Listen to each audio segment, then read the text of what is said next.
if anyone is taking that point, then this condemnation is granted.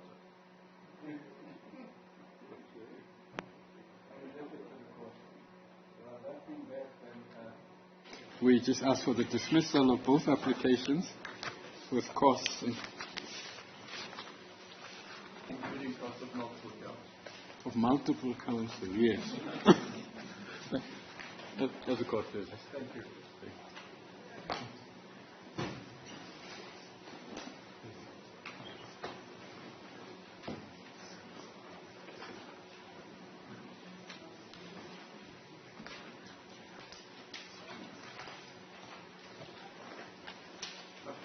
May it please your Lordship. The Lord, may I, with great respect, coin a phrase which may even become a legal maxim, and that is that courts are there to resolve a dispute, not to create new disputes. Now, the Lord, as I'm about to demonstrate to your Lordship, as one looks at the draft orders which are sought by the two applicants in these two applications, we are bound to have further court applications because they really, nothing is decided. My learned friend, Mr. Dobson, even said yesterday, I was a little surprised that they would have to approach perhaps the court to decide on what really constitutes the royal family as defined in the Act. Now that's the last thing one wants. I mean, we have 6,000 pages here, and we have judges of the High Court, and we ask your Lordship to decide these issues, whether for us or against us. And nothing should be left hanging in the air. The Lord, I always preface my argument, as your Lordship knows, by saying I'm not going to read my heads of argument, but we stand by what we've said, and I am going to refer to some of the authority cited in our heads, but I will come to that in due course. I'd like to begin, the Lord, just perhaps by looking at the Act, without peering too closely at the definition. The definition of royal family is, with respect, somewhat ephemeral at the edges. Talks about close relatives. It was perhaps formulated to cater for all various permutations in various royal families. It is deliberately wide and vague, and is at the interface between constitutional legislative enactment and customary law. So the customary law takes its guidance from the enactment in terms of the Constitution and applies the customary rules and law to that. So one is not going to be guided by the Act as much as one is going to be guided by customary law as to what things such as the royal family need. Now, the second point is that you will have seen that in terms of the Act, steps must be taken to arrange for the succession of a king, in this case, within 3 months. I suppose the principle is the king is dead, long live the king. The nation should not be left rudderless and for any length of time. These things must be decided as expeditiously as possible. And that's just fact. And they should not be permitted to drag on. And I think the Lordship will then, if there is any discretion or any question of equitable relief at the end, the Lordship will be guided by that consideration as well. Lord, the next topic will be a debate, a simple debate on the draft orders. Well, the draft order in the case of Prince Zethu and the order in the notice of motion by Prince Zethu. To take Prince Zethu's draft order first, you might have seen that what our learned friends have done is to compress the old paragraph 10 into 4. They've conflated it into 4. But you will remember that the old 10 was in the alternative. And in the alternative it made sense. This, following on 1, 2 and 3, makes no sense whatever. Because as I'm about to demonstrate, 4 and 1 are antithetical to each other. But you recall my question to Yes, I do. So if one were to ignore 1 and 3.1,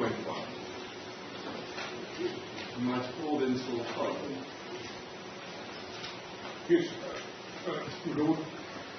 Because I can't see how 4 can follow on 1.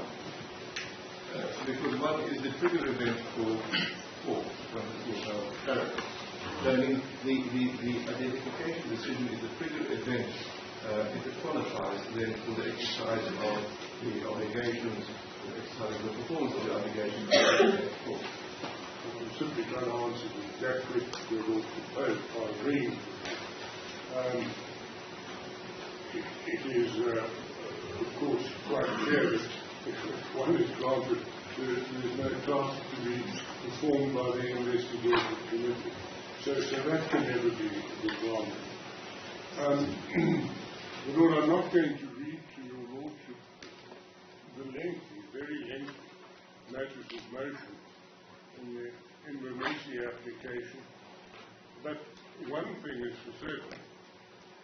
Despite the fact that the two applicants cozied up to each other on the question of costs, and despite the fact that Prince Makadi in his affidavit suggests that there's not much of a chasm between the two on the issues, and as best they tried to paper over the cracks, there is a vast difference between the two approaches.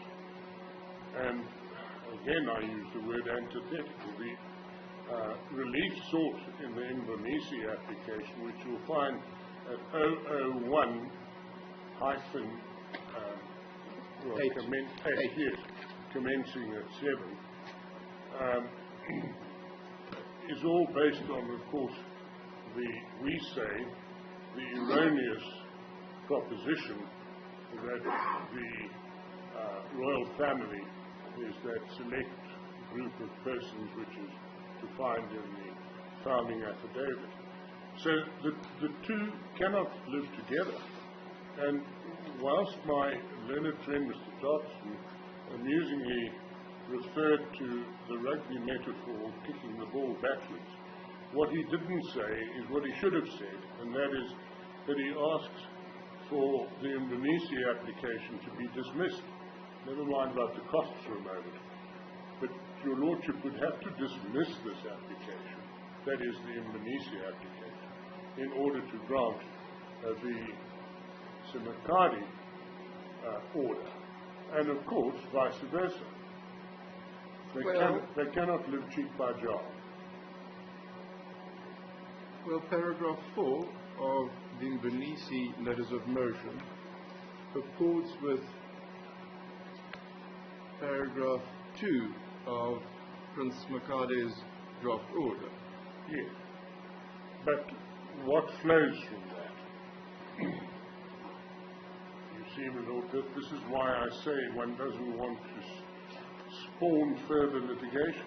Yes, now look, if they contest each other if on Prince Makadi's application there's no review of the identification decision, then that is in direct conflict with Prince Mbonisi's application, which says that's where one should start and delete that, or review and set that aside. All that Makadi says, Prince Makadi says, by the way, Lord, if I slip and I dropped the Prince, forgive me, I mean no disrespect. I saw in the heads that the references to Prince Makadi and and Munisi was made just for identification purposes without implying any disrespect by not using the full title. So if you do slip, then those implicated should take it like that, as mentioned already in the heads. I will as well do so. Thank you. But, my Lord, whilst the destination, ultimately, of the review of the decision of the President may be the same, the path by which one attains that is completely different, and the two are mutually exclusive.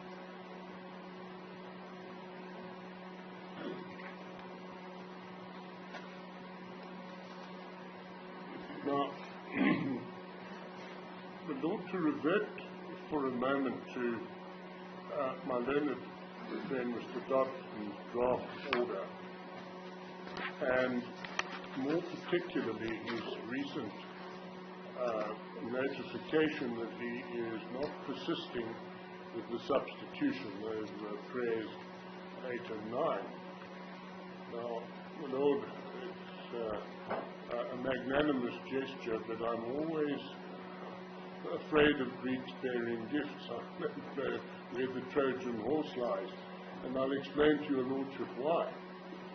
If one looks at this draft order, Prince McCarthy is not mentioned here anywhere. Now we know from the papers that there is a massive dispute about whether or not he is a candidate to BVA. And what's more, there is a dispute about the propriety of the meetings, I think on the 5th of May and the 23rd of May, at which Prince McCarthy's name was put forward for nomination. Now, my Lord, I trust that it is not the intention of Prince McCarthy, once, if your Lordship is minded to grant the relief in this draft order, that one is simply going to get by the back door what you have said you are, in fact, abandoning by the front door, namely the substitution. Well, might it not be that he is not claiming a substitution by way of a court order, without abandoning any other, as he put it in his letter, I did not covet the position, and I'm respectful to my siblings and the others, but if nominated, then I'll accept. Well, and is it not then that that issue is one which formed part of the allegations to be examined, whether that was even considered during the identification meeting? As I understand the argument. So I hear what you say, backdoor in, but it might be backdoor in because of a different foundation, not by way of court order, but by way of custom. No, but the point that I'm making is that he has, in his words and according to his argument, been nominated the 5th and the 23rd of May. And what would happen, for instance, if a day after, again assuming that you will be minded to grant the order, they apply to the President for recognition? There's absolutely nothing to prevent it. Yes. I hear what you say. I did not understand the order to envisage that would happen. Well, that's why I say it's the Trojan horse. And it was not made clear by Mr. Dodson what the position of Prince McCarthy would be in this order.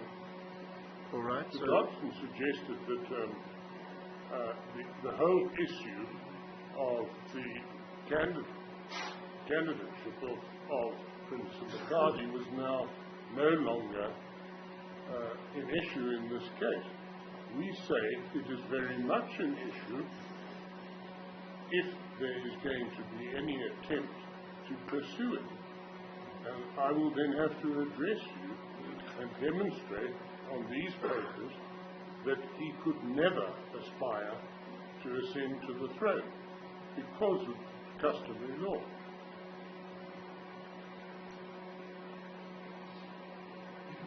All right, but do you need to address me on that? Because do I need to consider that if one has regard to the other principal argument to say that how the nomination which was made to His Majesty the current King, the King-elect then, came about was wrong and not in accordance with custom, irrespective of whether they were contending nominations or not.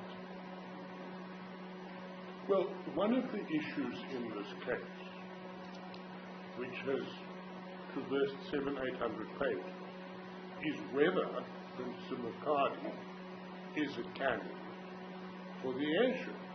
And if we're going to just ignore that altogether, it's an issue which hasn't been decided by His Lordship, Mr. Justice Redondo, Yes. not by your Lordship. And we would ask for at least an indication on these papers, otherwise it's just going to come up again.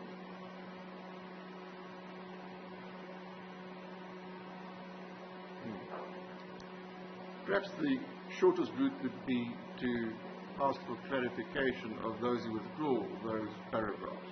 Well, I was going to suggest that we might ask my learned friend to clarify what his situation is, and that of his clerk. Yes.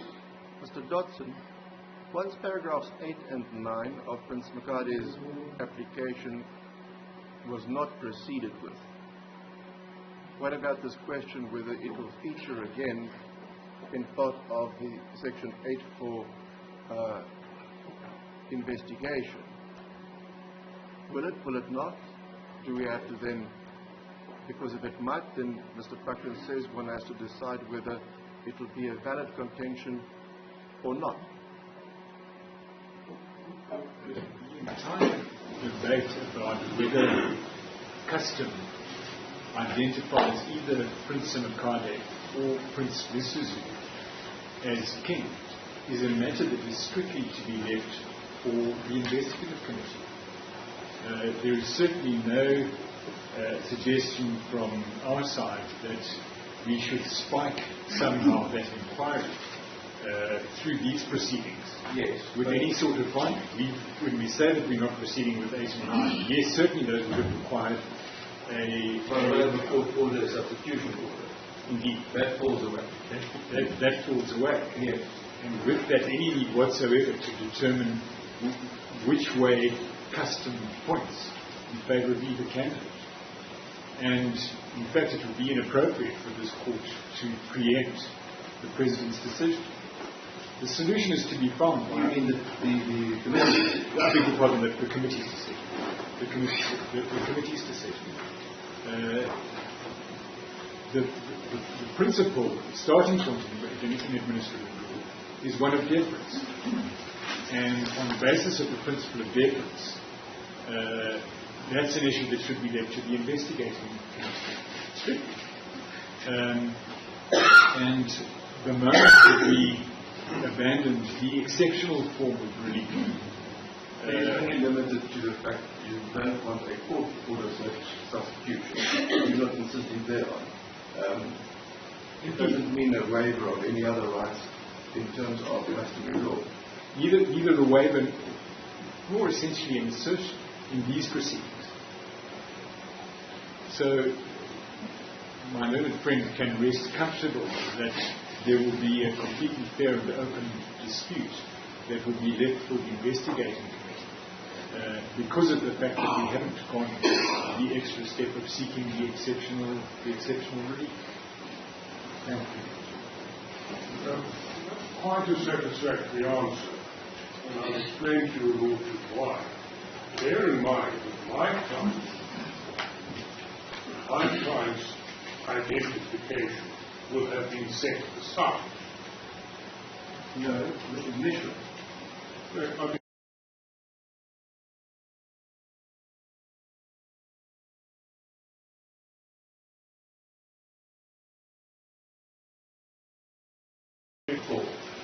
So one and 3-1 is your Lordship did say 3-1. Yes. Yes. Because 3-1 is actually the I've repetition. heard my learned friend say that there is enough microphones here and enough recording devices to repeat that a dozen times. I'm sorry, but I didn't mean to increase your Lordship's insomnia by raising that, but at least your Lordship won't use any sleep over it. It appears to be a minuscule part of the remainder, which might cause a lack of sleep, but thank you. Now, Lord, may I turn to the issue of res judicata? And I certainly am not going to repeat what my learned friend, Mr. Marani, and without in any way being patronizing, has argued exceptionally well and articulately. But there are perhaps just a few issues which I may address, which may be of assistance to your Lordship. We have dealt with all of them fully in our heads of argument. The one point that I should like to make, which is an overarching point, is that my learned friend, Mr. Dodson, with respect, we were flattered by his suggestion that our argument on res judicata at least made them peer a bit more closely at the law again.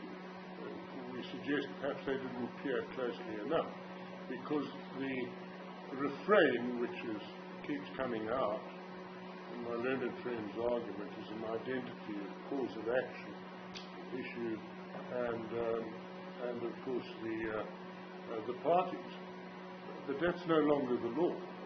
And of course that's the whole question of the extension of res judicata, not into the English law issue estoppel, but it's just a handy label for an extension of res judicata.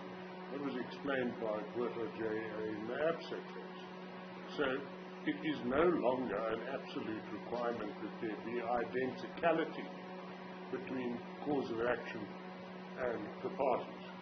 And I give your Lordship now the references to those cases. First and foremost, if I may refer you to our heads of argument 031-14. And there? Sorry, 031. And there, yes. Sorry. Well, I'm going to the footnote. Smith versus Porritt, of course, is the leading case, and your Lordship has the reference there. And then, of course, there's the ABSA Bank case. That's the judgment of His Lordship, Mr. Justice Puerto. And we say in 8.3, the same party requirement has also been relaxed over the years. The requirement not only extends to the identical individuals or entities who are parties to the proceedings, but also to persons who are in law identified privies to one another. And then there's the Caesar Stone case, which my learned friend also relies upon, where His Lordship Mr. Justice Wallace expounded the rule even further. And let me read that to your Lordship. Subject to the person concerned having had a fair opportunity to participate in the initial litigation, where the relevant issue was litigated and decided, there seems to me to be something odd in permitting that person to demand that the issue be litigated all over again with the same witnesses and the same evidence in the hope of a different outcome, merely because there is some difference in the identity of the other litigating party. Now, the Lord, when we get to the facts... Did you say before Madondo AJP, Prince Mbonisi was a party? Yes. And Prince Makadi delivered an affidavit? Yes, and he was cited. Yes, and he was cited. He was so cited. he had an opportunity, in the words of Wallace J. Yes. May I just ask your Lordship to make a mental note at this stage, because I'm going to forget, and that is that there is a logical and probable explanation why Prince Makadi took 18 months to pursue his claim to the kingship in this application.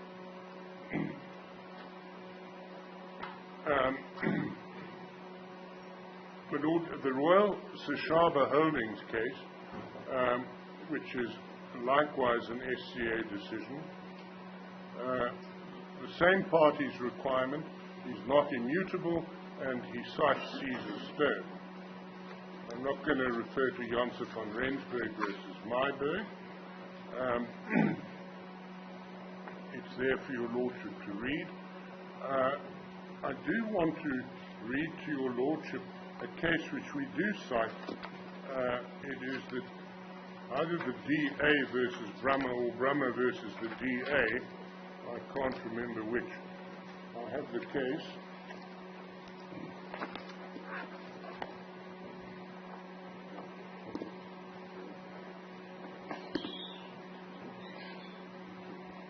Sorry.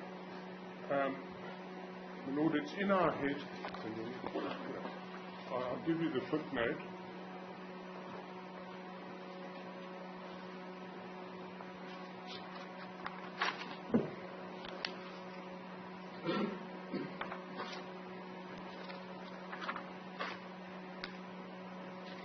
Let me give you, Lordship, the reference. It is in the head. I saw it this morning. It's 2022 Zaska 151, Democratic Alliance and Brummer, Johann Richard Freyling Brummer. Its footnote 38 gives your lordship the reference for convenience in our heads. Now, what happened here was that Mr. Brummer was expelled from the DA, and he sought damages. And there was a prefatory application before the Western Cape High Court for a temporary interdict. And it went to the SCA on the issue of whether the temporary interdict by Brummer rendered the question of liability of the DA for damage res judicata, because Traverso DJP had refused the application for a temporary interdict. But under circumstances which are completely different to the situation which confronted His Lordship Mr. Justice Madonda, as I shall demonstrate. Forgive me for just reading a few passages. This case is most instructive. I'm not going to bother about the introduction. What the court says at paragraph 14 is the following. Just trying to see who wrote the judge.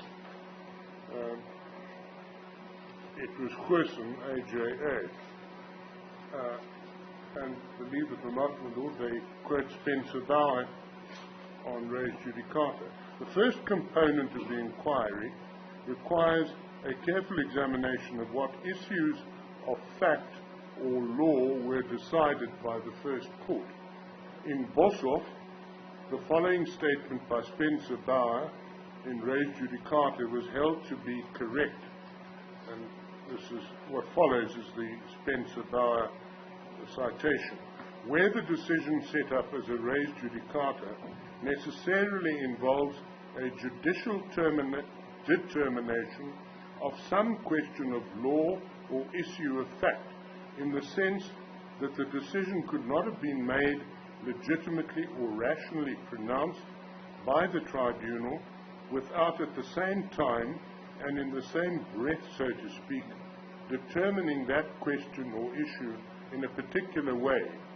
Such determination, though not declared on the face of the recorded decision, is deemed to constitute an integral part of it as effectively as if it had been made so in express terms. End of the quotation. And the court continues, careful attention must be paid to what the court was called upon to determine and what must necessarily have been determined in order to come to the result pronounced by the court. The exercise is not a mere mechanical comparison of what the two cases were about and what the court stated as its reasons for the order made. There's a reference to a further SCA case, and then in Brummer's case, the case I'm reading from, they cite Bossel's case. And this is important, para 16. Your Lordship has put this to my learned friend. Whether the findings made by the court or the orders granted are correct is of no relevance. A prior determination of an issue, although wrong, may nevertheless support a plea of res judicata. And then they quote African Farms and Townships, a well-known case. Because of the authority with which, in the public interest, judicial decisions are invested, effect must be given to a final judgment, even if it is erroneous. In regard to res judicata, the inquiry is not whether the judgment is right or wrong, but simply whether there is a judgment. Yes, African Farms underlies the basis for res judicata. That's the principle of finality. If the competent court had determined an issue finally and there is a sufficient identity of the parties, then the only way to attack that is by way of appeal. And then I asked Mr. Dodson as well whether the arguments that the findings were made during the course of interim interdict proceedings is an absolute answer. Because if an interim interdict had been granted, of course that would be then subject to a subsequent court's amendment, and then the res judicata issues don't apply because the finality issue the finality element is not present. But if it's a refusal of an interdict, and I think, Mr. Prakken, didn't you encounter that in SIPLA at one stage of the SCA? Then if there's a refusal, that's a finality. Bitter memories.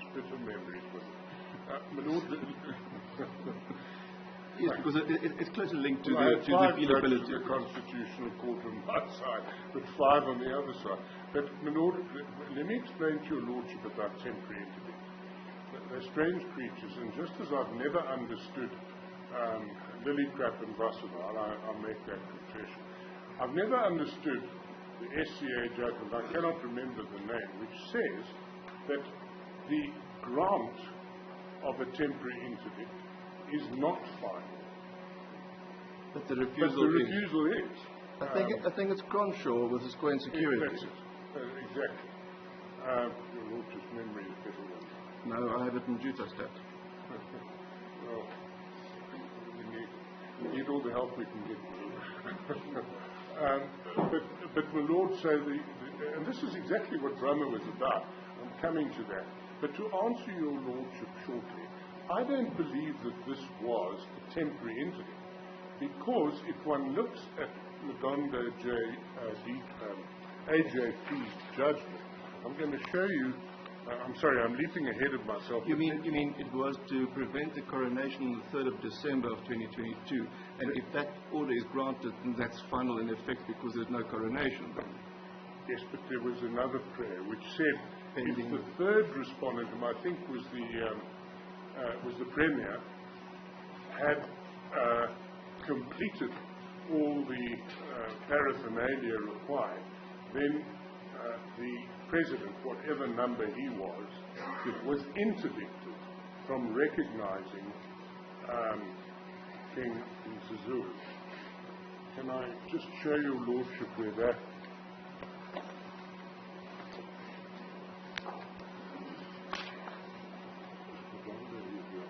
You know, I have marked up what I consider to be the best copy of Madondo AJP. Is it paragraph 68C of his judgment where the introduction, it says the applicant seeks an order in the following terms: A, interdicting, restraining from preparing and organizing coronation; B, recognizing; and then C, in the event that the fourth respondent had completed all processes envisaged in section 17, that the third respondent be interdicting, restraining from issuing a certificate.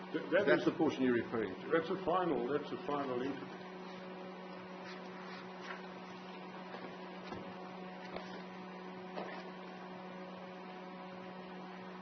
My Lord, let me continue with my little excursus on the law. You were in your head's reference paragraph 12 and 12.3, I think, dealing with the contents of the determined. No, 12 is the. I was actually, my Lord, at paragraph 16 of the judgment in Brahma. Oh, yes. And then I want to continue at paragraph 18. And then the council referred to African wanderers, Sipla Agrimed, that's the one that gives me insomnia and heartburn. And 18, none of these cases, however, support the proposition. They did not hold that the form of the order is determinative of whether it is final in effect. Sipla Agrimed involved an instance where an interim order had been granted.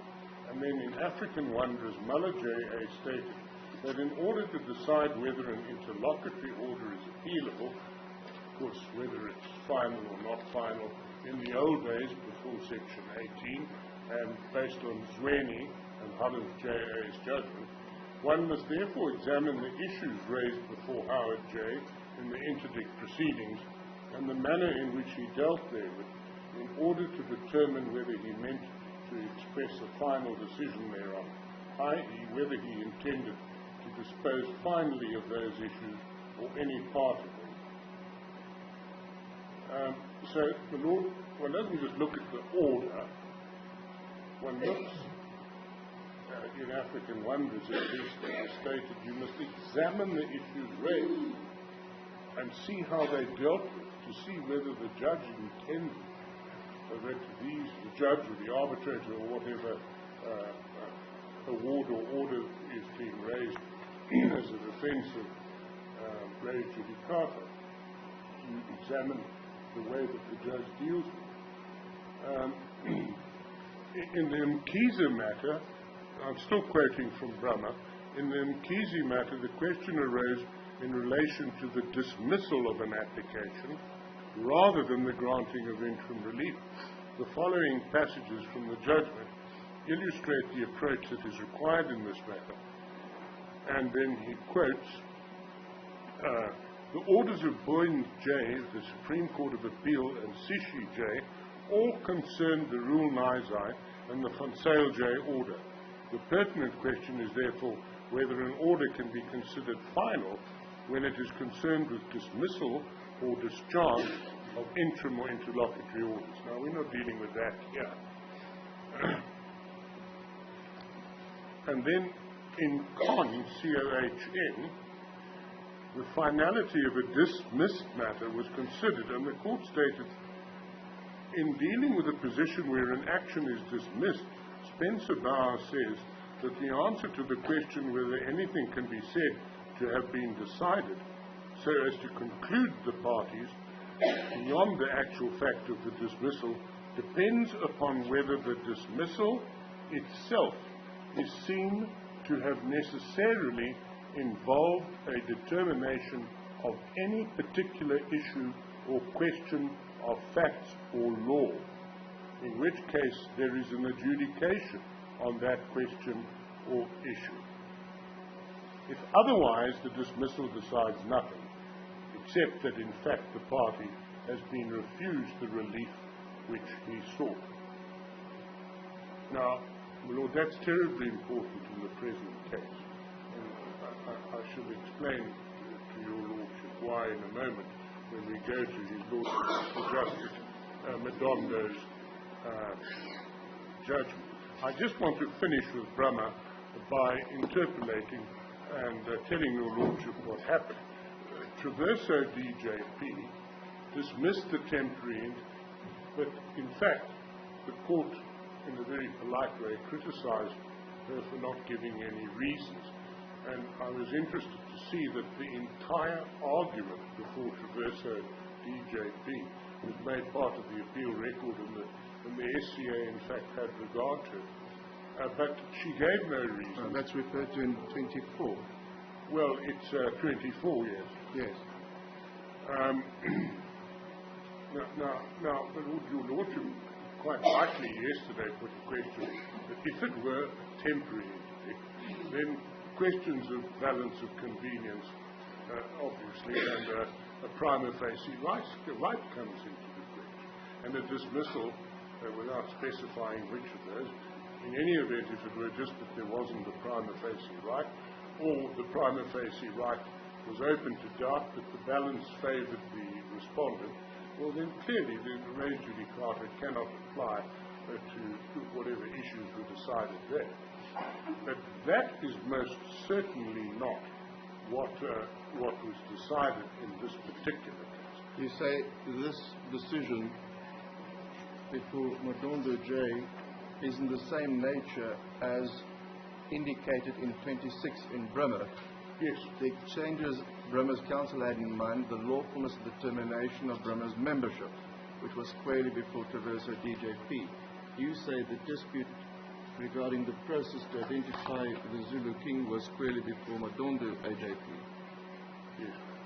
Well, in fact, unfortunately for I think the DA, 26 and 27,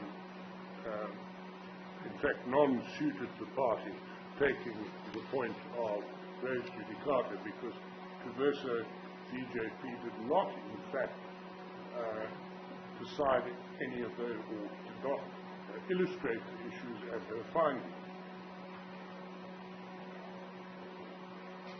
In dealing with the amendment, Traverso just went on to state, I'm not inclined to grant the amendment. And then the judgment records, in the circumstances, the application for the amendment to the notice of motion at this late stage is dismissed, and from that it follows that in view of the concessions made by Mr. Knutzer, that the balance of the application can also not succeed. You say that 36 and 37 of the judgment in Bremer distinguishes her findings or nature of the findings from that of Madondo AJP. Absolutely a paradigm of a distinction.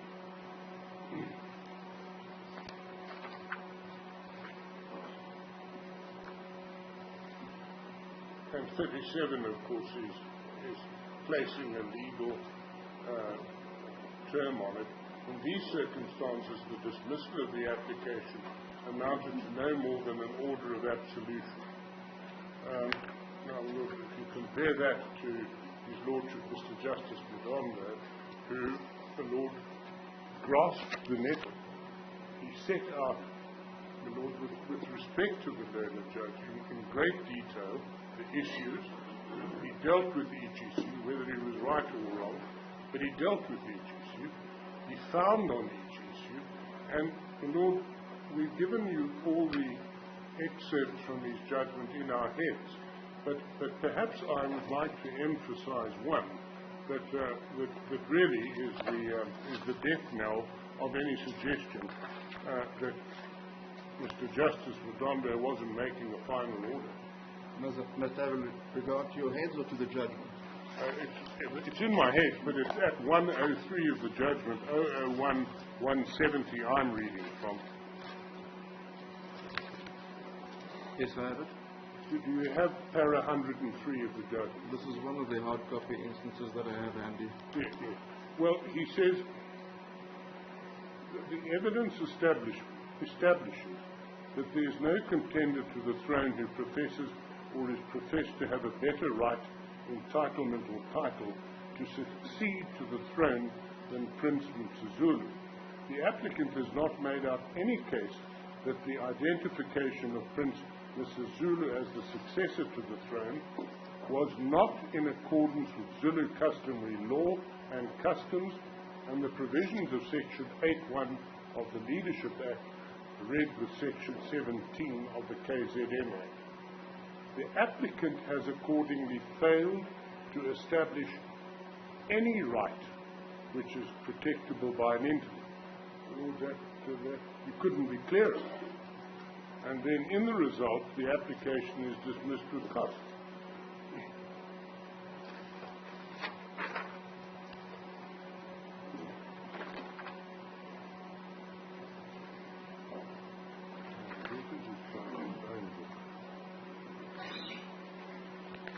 Lord, whilst you have Justice Ndondo's judgment, I am coming to another issue in due course, but I don't want them to refer back. Yeah. In para 99, Lord, we have seen the argument of, I think, Mr. Madon Sela, which is, I think, is on case lines now, on behalf of, I think, on behalf of the King. And one of the issues which was certainly pertinently raised, and in 99 he says, none of the queens who are the wives of the late Isilo is the mother of Prince Makadi. He was born of a spinster, as his mother had never married the late Isilo, and he cannot, therefore, under customary law and traditions, oust the children of the great wife and of any of the other queens. He has therefore no basis for contending for the throne at all in terms of the Zulu customary law and custom. The king is appointed on the basis of the status of his mother, and he cites his own work there. As the appointment of a king or queen is done under Zulu customary law and traditions, the exclusion of Prince Makadi from succeeding to the throne in this case cannot fall foul of the equality clause. He could only succeed to the throne in the absence of any male issue by the late Isilo in any of his houses. He must be first linked or assigned to a great house with the consent of the great wife, or whichever wife in terms of the Zulu custom and traditions should be bearer of the successor to the throne. The late queen had sons, and such sons, including the king, the present king, could not be ousted from succeeding to the throne by any of the late Isilo's sons from other houses, even if their mothers had been married to the late Isilo during his lifetime. And then in 100, Prince Mbonisi, acting on his own frolic, brought this application before this court on the pretext that he was acting in the interests of the royal family and the interests of peace.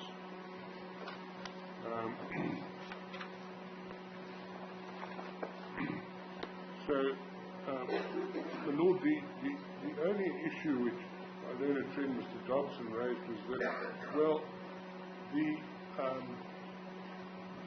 clearly Mr. Justice Mdondo did not make any findings on the recognition itself, on the review. Not the recognition, sorry, on the review, on this application. Now that of course is true, and Justice Mdondo realized that. He couldn't prevent anyone from seeking a review on any other basis. Those set out in 16, for instance, section 16 of the Act. Can't remember, there are about 5 subsections. But one thing is for certain, with respect, the setting aside of the President's decision requires the prefatory steps, at least, of showing that the nomination, not the nomination, the identification of the King as Zulu was not in terms of customary law.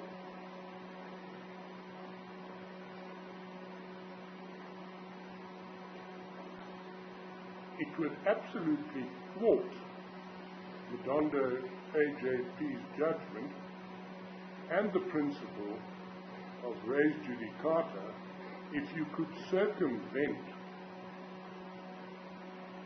the prefatory steps to the review by simply saying well the review itself wasn't before. The bases for the review were before, including, as we've seen, the letter from Princess Zethu. Now, well, on the other issue of the Section 8.4 inquiry and dealing now with Princess Thembi's letter, does the principle of res judicata also apply to Madondo AJP's findings in that regard? there's a second dimension to Judge Ndondo's judgment. One, as I've now argued at length with my learned friend, the one who argued, is res judicata. But there is another dimension to the judgment, and that is that it's a binding judgment upon the parties. Now, the judgment of a High Court judge who has wide common law and constitutional jurisdiction to decide issues can never be trumped by a decision of an investigative committee. Now, the President is called as a respondent in the Mbonisi application before Judge Madondo in Pietermaritzburg to come and show why he should not be interdicted in perpetuity from recognizing the present Isiwe. Why, my Lord, would he prefer the opinion of an investigative committee when he has a court judgment which says exactly what the issue is and how it should be decided? He is bound by that judgment, even as the President. What about Mr. Dodson's argument to say, and Mr. Masuku's as well, to say that it's a mandatory requirement if there is a dispute that he refers it to a committee, and the committee might say, we have very little to do seeing that it's already been decided, but we have spoken to A, B and C and here's our report, read it with the judgment. I hear what you say, so there's a binding judgment. What about the argument to say, well, even if there's a binding judgment, it must go through the 8.4 process once the threshold has been met? Lord, a binding judgment is a binding judgment. The act cannot trump the judgment. The President has to obey the judgment.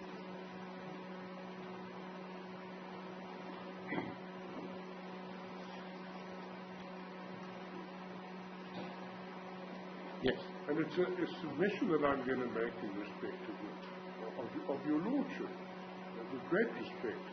Your Lordship is far better armed to decide these issues than an investigative committee, including a member of the, I think, the traditional, I can't remember what the composition of the committee is, but we have 6,000 pages, 9,000 I think.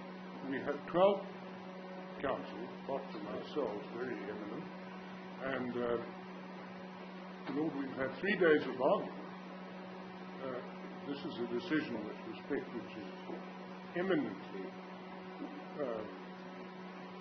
justiciable by a court of law. It will, in any event, no doubt land up in a court of law, even if the investigative committee comes back with a report.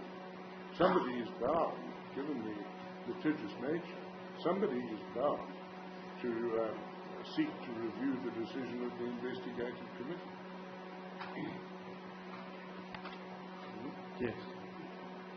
Yes, and my learned friend Mr. Barnes points out to me, they could have appealed that judgment. Same considerations apply. And I'm not going to repeat what my learned friend Mr. Barnes said, but the President sagely waited, I think 14 days,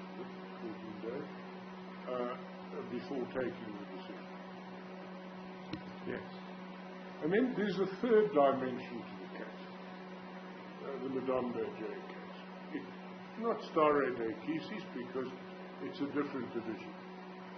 But we say that together with the evidence in these 6,000 pages, the judgment of a judge, an eminent judge in this field of the law, is persuasive.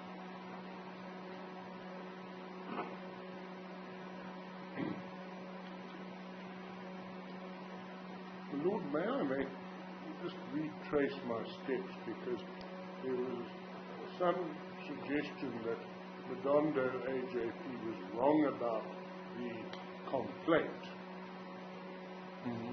under customary law. Now remember, we've argued that it has to be a complaint relating to customary law and custom.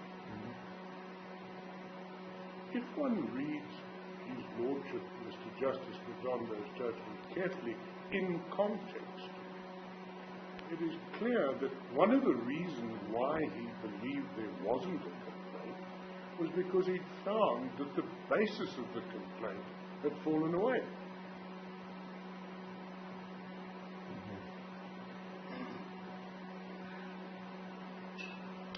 On every single basis.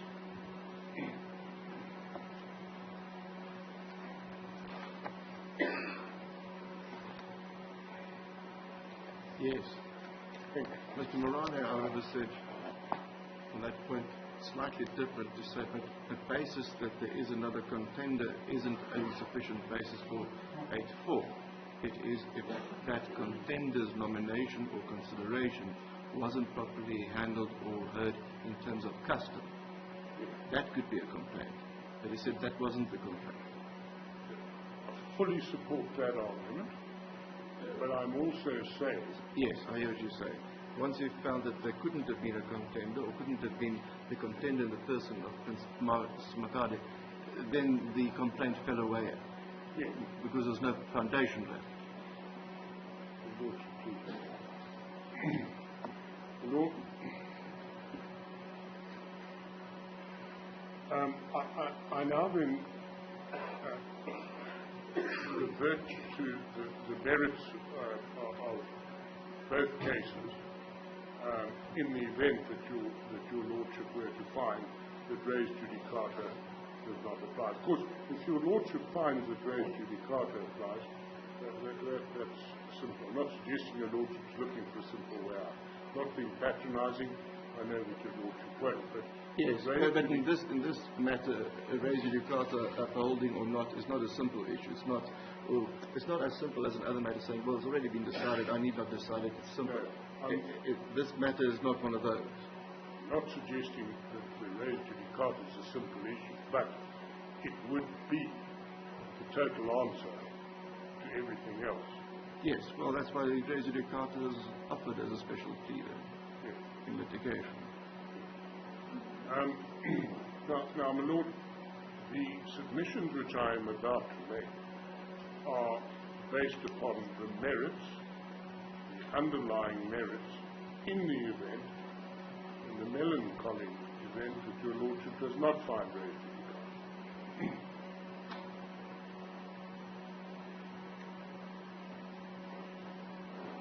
I deal with Prince Mbanisi's thesis first. I'll call it a thesis because that's all it is. It is not, his argument is not a tenet of customary law by any means. His thesis is, first, and yesterday Mr. Masuku said it, there can be a number of heirs. There can be a number of heirs.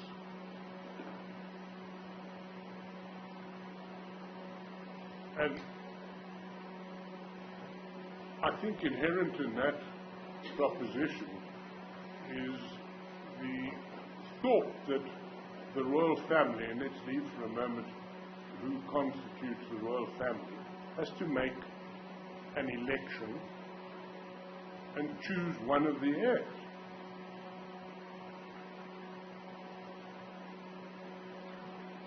Now, with respect, that's a heresy in terms of customary law. And I'll just give your lordship the references. By the way, there is absolutely no authority other than Prince Mbonisi, and I don't wish in any way to denigrate his knowledge or his standing, but he doesn't have any support from learned authors, historical works or the like. We have found authorities on the issue, which we deal with in paragraph E of our heads of argument, commencing at 03128, subcup the underlying merits. In 12.2 we remind your lordship, not that you need reminding, of the Alex Court judgment, which shows how the interface between indigenous law and statutory law and the common law is to be determined. And in 53, on page 03130, this is 53 of Alex Court. In applying indigenous law, it is important to bear in mind that unlike common law, indigenous law is not written. It is a system of law that was known to the community, practiced and passed on from generation to generation. Through its history, it has evolved and developed to meet the changing needs of the community, and it will continue to evolve within the context of its values and norms consistently with the Constitution. And then this is how you prove it, my Lord. This is a question that I, quite frankly, had not applied my mind to before I was briefed in this case, because it's certainly not foreign law, which we know is a matter of fact, but it is also not common law, which one can go and look up in foot and grace. Paragraph 54. Without attempting to be exhaustive, we would add that indigenous law may be established by reference to writers on indigenous law and other authorities and sources, and may include the evidence of witnesses if necessary. However, caution must be exercised when dealing with textbooks and old authorities because of the tendency to view indigenous law through the prism of legal conceptions that are foreign to it. It is said in the course of establishing indigenous law, courts may also be confronted with conflicting views on what indigenous law on a subject provides. It is not necessary for the purposes of this judgment to decide how such conflicts are to be resolved. Well, I would suggest what the court in Alex Court wouldn't decide. Your lordship might consider that the question of onus must certainly come into it, because you can't just leave the matter like the wreck of the Mary Dear floating on the ocean. My Lord, 12.3.2, in customary law in South Africa, T.W. Bennett, the position is stated thus: the legends and traditions of most South African chieftaincies regard the first person to settle the land as the founding father of the nation. Thereafter, according to the principle of patrilineal succession, his office was inherited by his eldest son. If a deceased ruler had contracted a series of polygamous marriages, his heir would be the eldest son of the principal wife, whose rank was usually denoted by the fact that the subject had contributed towards payment of her lobola. And then Bennett continues, my Lord, in 12.3.3. I really don't want to read all of it. The portion we've emphasized, with the Zulu, for instance, a woman of an aristocratic family takes precedence over other wives. And then we quote Judge Madondo writing extracurrially, and your lordship will read that. Yes. Now, my Lord, there is such a common sense reason why there is a system of law which provides for succession. But tell me, on this topic then, if it is so simple and almost predetermined, what value or input or weight would the selection of a successor by the late king himself have had then? Can I say this, my lord? Your lordship uses the word selection. The Act uses the word identify. There's a distinction. The family, the royal family, does not select. The royal family identifies. It is formalistic, we suggest. It's ritualistic. If there is one heir and there is a... Then it's ritualistic, it's predetermined. Predetermined. There is a statement in Prince Buthelezzi's affidavit, the one that was signed, which says Zulu kings are born, not elected. And that sums it up. But I was going to suggest to your lordship why there is this body of rules which determine patrilineal succession and upon whom the crown should devolve. And that is a lesson learned from Zulu history itself.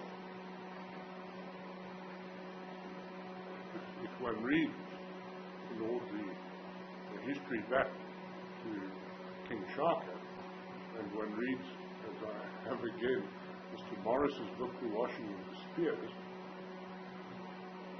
one realizes that the battle for succession, for instance, between Mpande's sons, Tswayo, and I can't remember his brother, ended in the bloodiest battle in Zulu history, at the place of bones.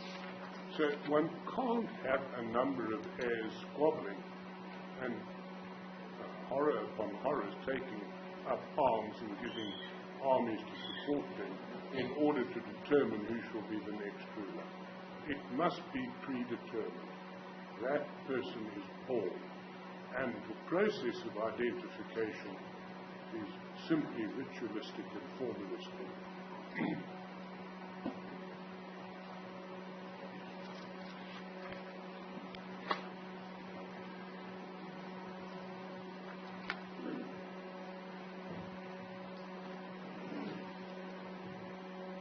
Then you make reference to the late Queen's letter, and you say the late Queen's letter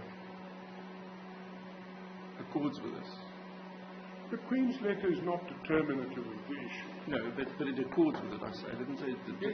Yes. Well, the Queen's letter does more, because there is a misleading statement in Prince Makadi's affidavits.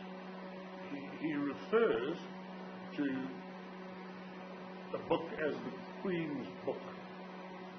And he says, and it's annexure SZ2A and 2B. But she didn't write it. And he says, in 2B, you will see that I'm referred to as the King's son, and it proves that I was my mother's favourite, etc., etc. When you actually look at the English translation, it says completely the opposite. But if we don't have to traverse it, we won't.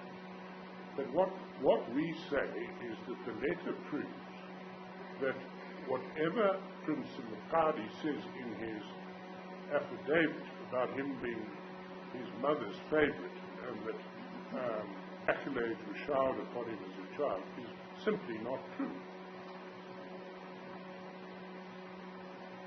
And that's what the Queen's letter impliedly says.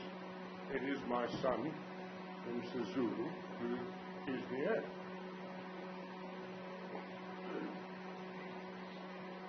Why does she then in the letter say, but I hope it finds favour with you? I think you know. Why does she then in the letter says words to the effect, but I hope it finds favour with you? Or words to that effect? I don't have the letter now in front of me.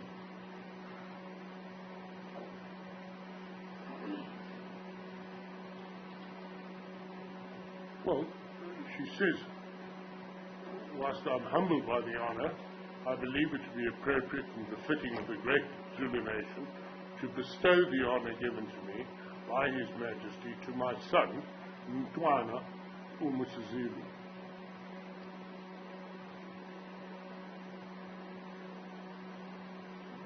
It is a formal letter, after all.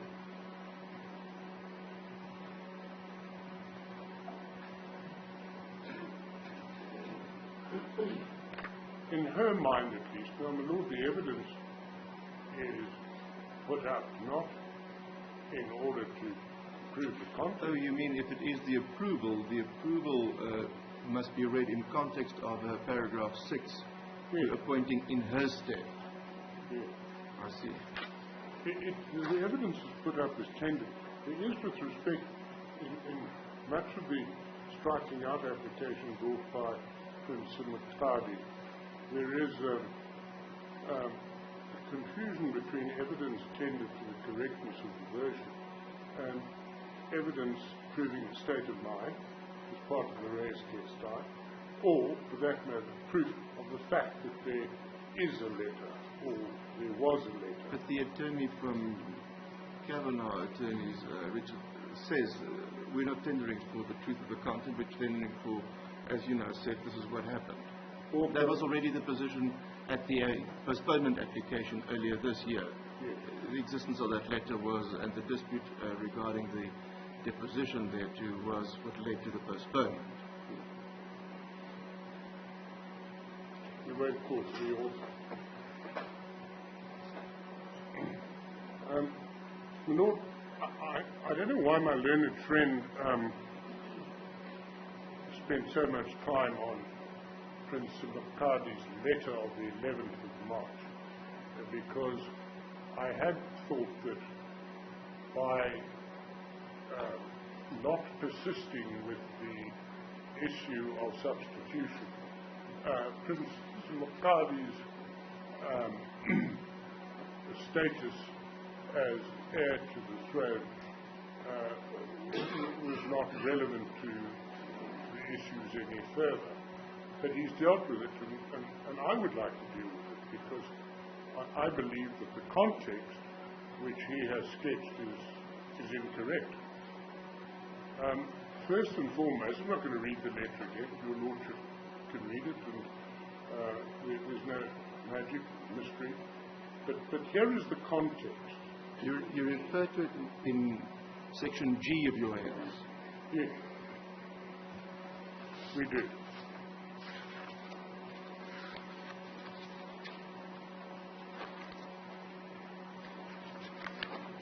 And that's your, yes, your interpretation as a renouncement of entitlement. But I just want to add something to these heads, and it's a chronology. Much is made in argument, and no doubt in the affidavits, written probably by the same author as the argument, that he was just humbly, he writes in the past tense. He says, had I been nominated, I would have been honoured, and he's a humble person and all the rest. But let's not forget, on the 7th of May, sorry, the 5th of May, I keep getting that wrong. The 5th of May,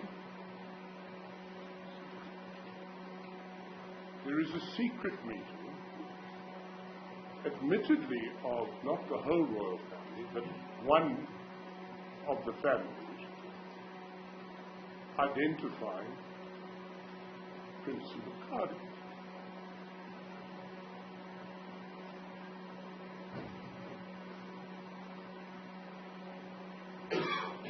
That was sought to be ratified on the 23rd of May.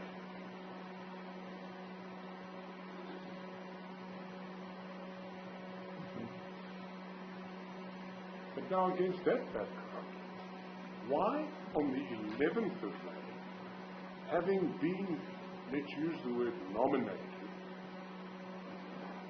does he write this letter and give it to Prince Buthelezi?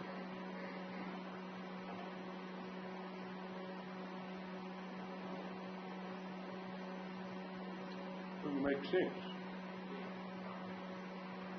And then the explanation is tortuous. He says, well, I gave it to Prince Buthelezi. It was misread. Prince Buthelezi didn't even read the letter. He gave it to another prince, whose name now alludes to read out. How do you misread the letter? I mean, it's obviously in Zulu, and he says to the assembled gathering, this is what Prince Makadi said. Wasn't it reread at the later meeting as well? I'm sorry, my lord. Wasn't it reread at the later meeting as well? Or was it read by the mediation committee? Forgive this, my lord. I can either hear or I'm hot, so let me rather be hot. I refresh my memory through these thousands of pages. Wasn't the letter reread at a later meeting? Didn't No, it was read on the 14th. Yes. 14th of May. Well, Prince Buthelezi, Common Cause, was asked to read it at the 14th of May. And the minutes portray that.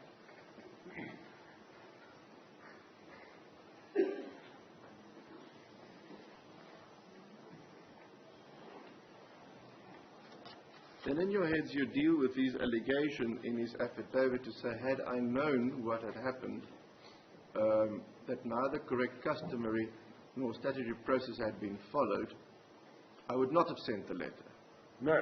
Or he says, at least not in the form that it was. No, not in the form that it was. Now that's, of course, an admission that the form that the letter took is what we say it took. A renunciation.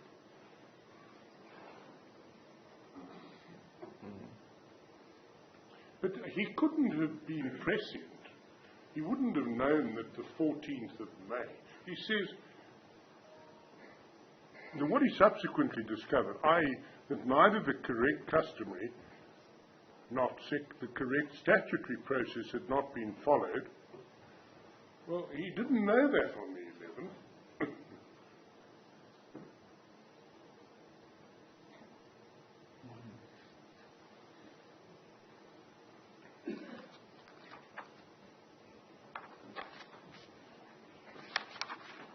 Yes. The next section, H, the decision to recognize you've dealt with started the cases. Yes. Yes. We piggyback on the President, lady and man. Lord, may I just confer with Yes, certainly. you on my left?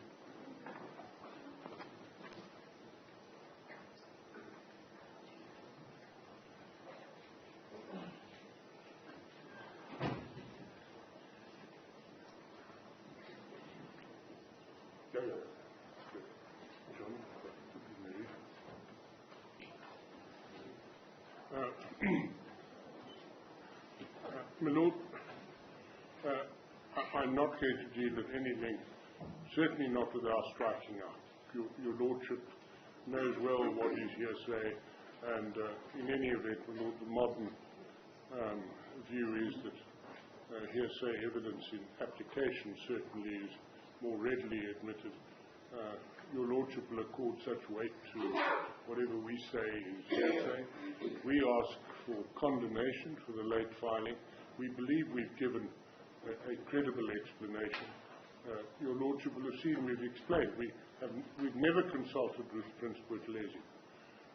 He's been in extremis since we have come into this case, and he was our sole source of information at that stage. We have struggled, not criticizing the other firm of attorneys, but we get 60 thousands of pages,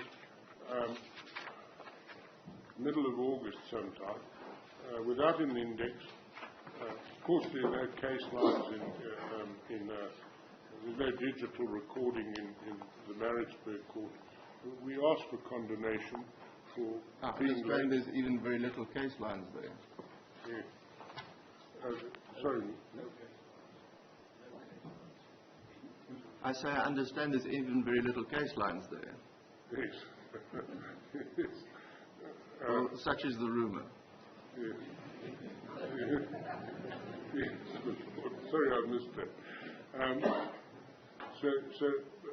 Lord, we simply ask that Your Lordship grant us condonation. We want to give Your Lordship the assurance that this was not in any way disrespectful of Your Lordship's directives. We tried our best. And but even if I were to disregard the unsigned affidavit of the late Prime Minister, there is his signed affidavit which served before Madondo, AJP.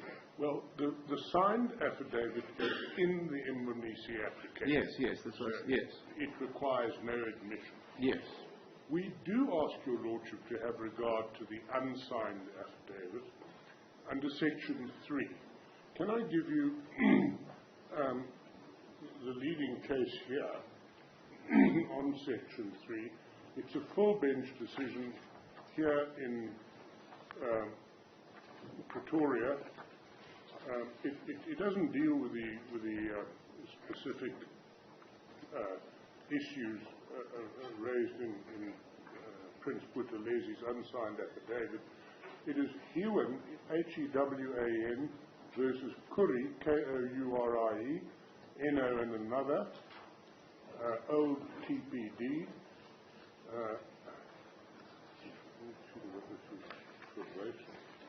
1993, Volume 3, SA 233. And it deals at length, judgment of His Lordship Mr. Justice du Plessis, dealing with the application of Section 3. And the Lord, all it does is it says that Section 3 invokes that wonderful thing called judicial discretion. Well, it wasn't intended for the truth, it was intended to say this is what the late Prime Minister would have said.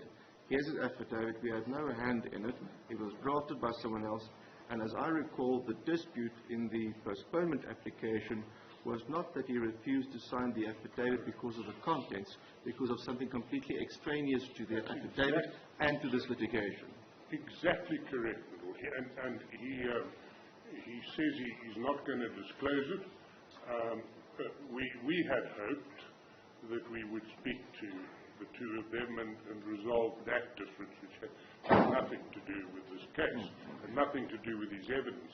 And in any event, if one compares the unsigned affidavit with the signed affidavit in the Imbonisi case and the affidavits in the TEL, you'll see that he's singing from the same. But that's why I say that even if one were to exclude the unsigned one, one has the other signed one.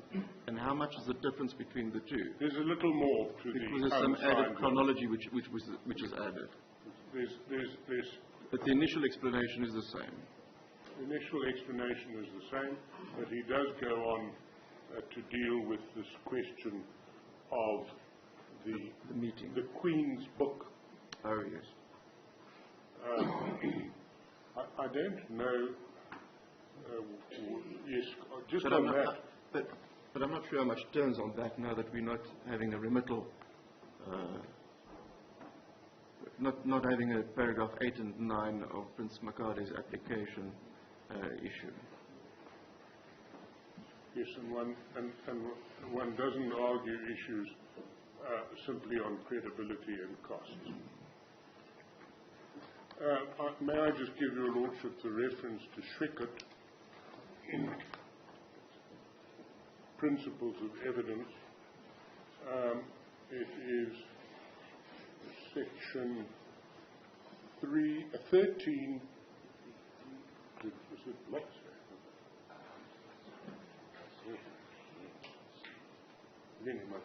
It's at page 263 of Schwickert,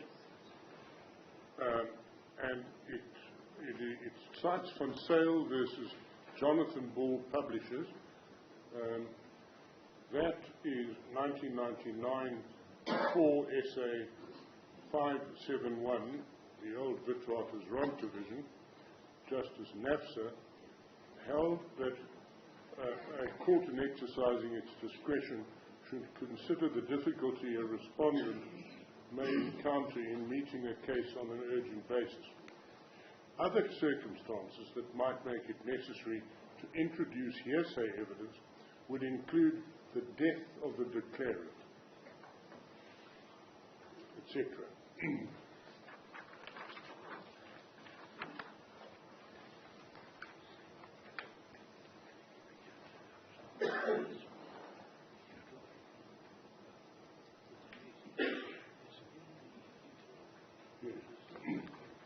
Yes, I said that the signed version of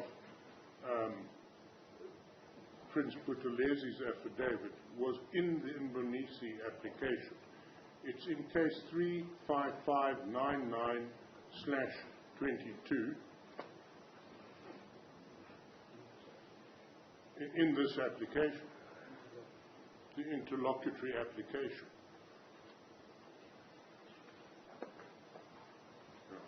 It's can I just give your Lordship the case line reference? 030-153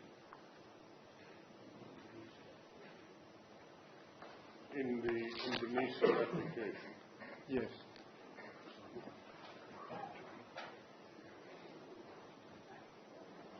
My Lord, as always, the important... We're struggling to find the document and it's important to us, but could you just be given a moment to check that that was the correct reference? All right. Sure. Did you hear the reference, Alan?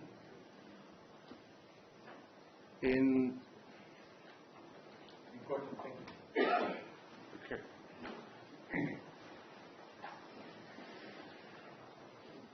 the reference given, I think, was the file note, the filing note.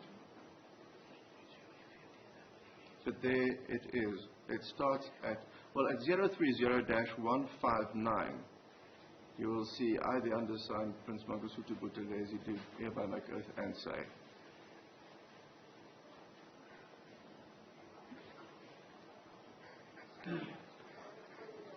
Mr. Dodson? Thank you. Thank you. My Lord, I omitted to make just one or two submissions about the 14th of May. Again, only on the supposition that your Lordship dismisses our defence of res judicata. The 14th of May, there was an agenda. There is an affidavit by a prince whom the name I cannot remember, who says he telephoned the people himself on the instruction of Prince Buthelezi.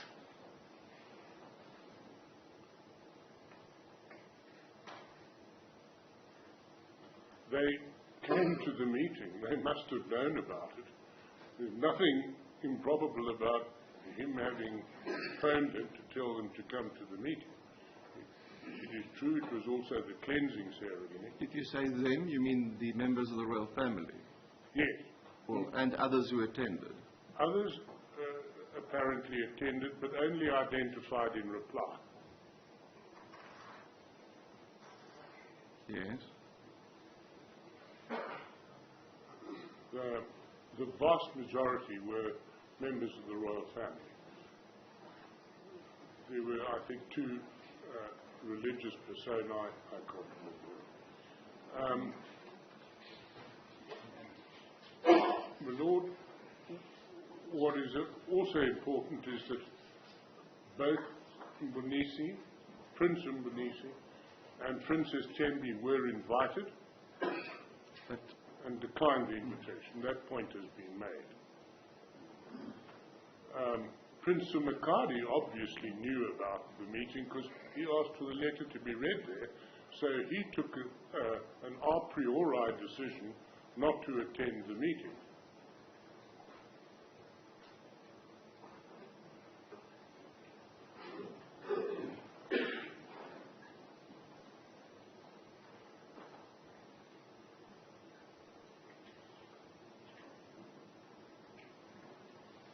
It was a unanimous decision.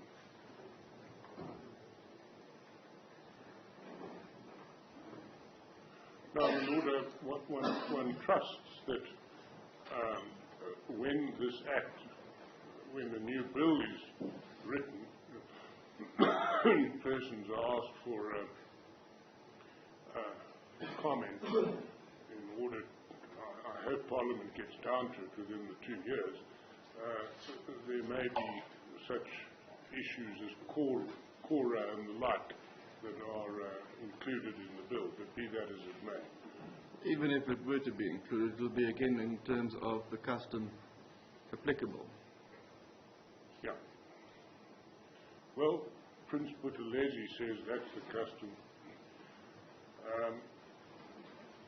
Professor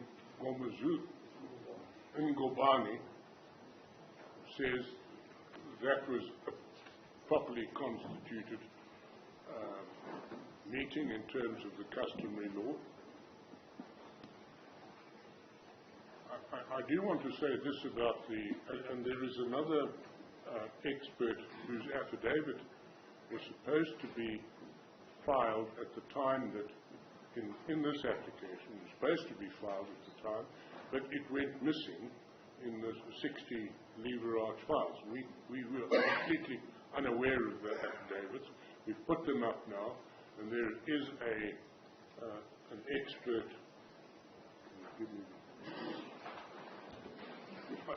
I'll have to give your lordship the reference tomorrow, I'm afraid. It's in the latter part of the, I can't remember his name. I do want to say this about the expert that Prince Makadi has called. Is that Simon Jabulani Papalala? Yes, Masala. Well, the H is at a different space than yet. Papalala. Malala. Yeah, it's not HL. It's MAPHALAL. Mapalala. I failed Zulu pronunciation at school. Well, I'm reading from the second application to strike out. Yes. But that's the one you're referring to. Well, what I would suggest is that in a matter such as this, where indigenous law is a matter of law, but it's not a matter of law that all judges or all of us lawyers know and perhaps have studied, a court will be loath to turn a blind eye to any evidence that may be before it in order to determine rather abstruse questions of indigenous law. I'm trying to find the affidavit filed on behalf of Prince Makadi. I want to make this criticism of that affidavit. In a recent judgment, which I shall get you in a moment, the SCA, I believe, has criticized the practice of an important witness with important evidence simply confirming what is said in the mouth of a founding affidavit, for instance. What is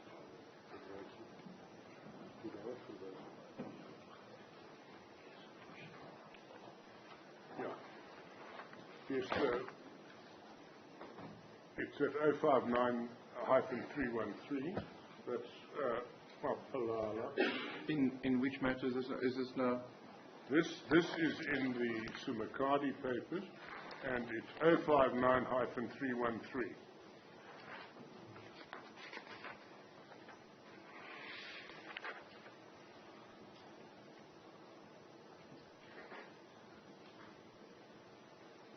Yes. And can I give your lordship a reference to the Drift Super Sand Proprietary Limited and Bukhali City Local Municipality, and another, it is case number 1185/2016. We shall load it onto case lines. It's paragraph 31. Yes. And it dealt with the evidence of a certain Mr. van Wyk. I'm not going to read it all out, but it says if the evidence of the affidavit which is annexed, or if the evidence of the deponent whose affidavit is annexed is of great importance to the case, critical to the case, it is not sufficient to say, to put it in the mouth of another deponent and confirm it. It should be in the affidavit of the person who's giving the evidence. The court says this might be an acceptable way of placing non-contentious or formal evidence before court. But whereas here the evidence of a particular witness is crucial, the court is entitled to expect the actual witness who can depose to the events in question to do so under oath.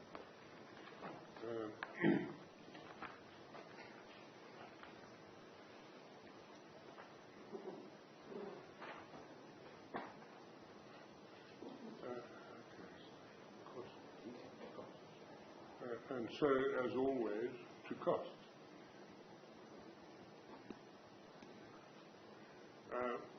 I noted with interest that the two applicants gang up on the king, and I thought it was a little temerarious of Prince Makadi to ask for the costs of him opposing the Mnisi application, which I say he should ask you to dismiss, that he should ask that we pay the costs of, that is, the king must pay the costs. So, not true. In relation to Principal Mnisi's application, if I'm understanding the submission correctly, we asked that the President and Minister pay the costs. Sorry, what? I didn't hear. In relation to the Principal Mnisi application, we only asked that the President and the Minister pay the costs. Oh, the Minister. Does it change much? Yes. In a matter such as this, one shouldn't express any prima facie views, except perhaps for purposes of debate, the issue of costs. Can it really be said that persons here acted out of own spite or malice, or were they all concerned regarding what has befallen the Zulu nation regarding the disputes of succession? Now, the epithets flew fast and furious in the affidavits against the king, but we don't take umbrage, we're thick-skinned, and I'm not suggesting that anyone acted with malice. Can't prove it on affidavit. So if your lordship is referring to the buyer watch principle, I can't. Well, I wasn't so convinced it was that much of a constitutional issue, but it will result in the same end in an exercise of a discretion. Well, of course, the guiding principle will be the outcome of the merit. Yes. But really, I can't lecture your lordship on costs. I mean, your lordship will know what to do in your lordship's discretion, and it will largely depend on the outcome of the decision. Yes. Thank you. Thank you.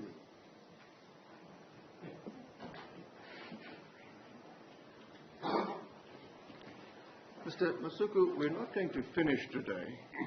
Indeed, we're not going to. And I would be surprised if you could give me a guarantee that we would be able to.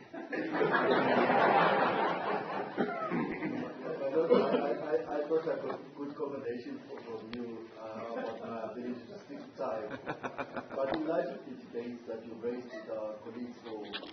Yes, no, what I'm saying is if we're not going to finish today, we will definitely finish tomorrow. Absolutely. But is there then a need to start and interrupt your argument, or can we hear you tomorrow morning and then Mr. Dodson thereafter in reply? No, there is no need for it. We were quite happy to start tomorrow with fresher and more focused.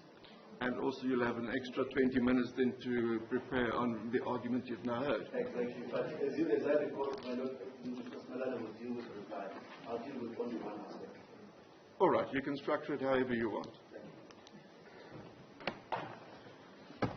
Court will then adjourn until tomorrow morning.